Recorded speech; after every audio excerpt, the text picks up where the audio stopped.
Hey there, I'm Krista Lindstrom and welcome to Krista's Mortgage Minute. So we're in a pretty hot housing market right now. And what happens when you find the perfect house? It's on the right street, it's zoned for the right school for your kids.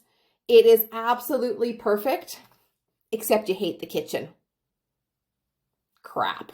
What do you do then? Well, that's where Purchase Plus improvements might come in handy.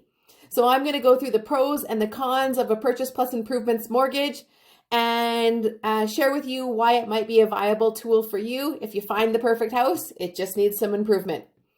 So the way the Purchase Plus improvement mortgage works, that's super handy, is it gives you the money to make the improvement to the kitchen.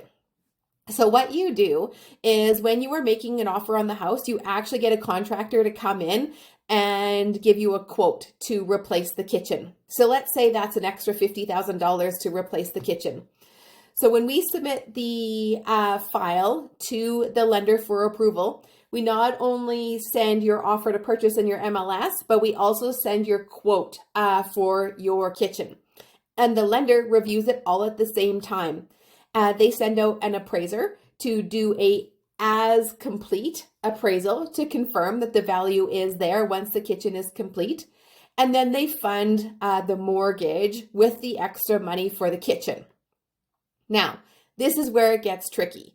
This money, this $50,000 for the kitchen, gets funded and it goes into the lawyer's trust account. You don't get it.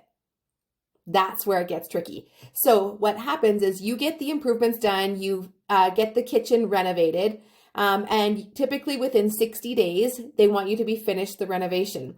Once the renovation is complete, then you let us know. We send an inspector out to your house to confirm that the renovation is indeed complete. The cost of that inspection is approximately $150. The inspection comes back saying, yep, kitchen done. And then the lawyer is allowed to release the $50,000 back to you. So the problem is that delay. You don't get the money for a deposit or you don't get the money to pay for the improvement until after it's completed. So you need typically some sort of interim financing, a credit card or a line of credit or something to help in the time frame, in the delay in between, the possession of the home and the finishing of the improvement. However, that aside, it's a super cool product because you actually get to borrow the money for the kitchen at your mortgage cost, not the cost of your line of credit or a credit card, which are typically significantly higher. So this can be a really great program. So if you're interested in learning more about the Purchase Plus Improvements program and how it may help you, please feel free to reach out. Thanks so much for watching.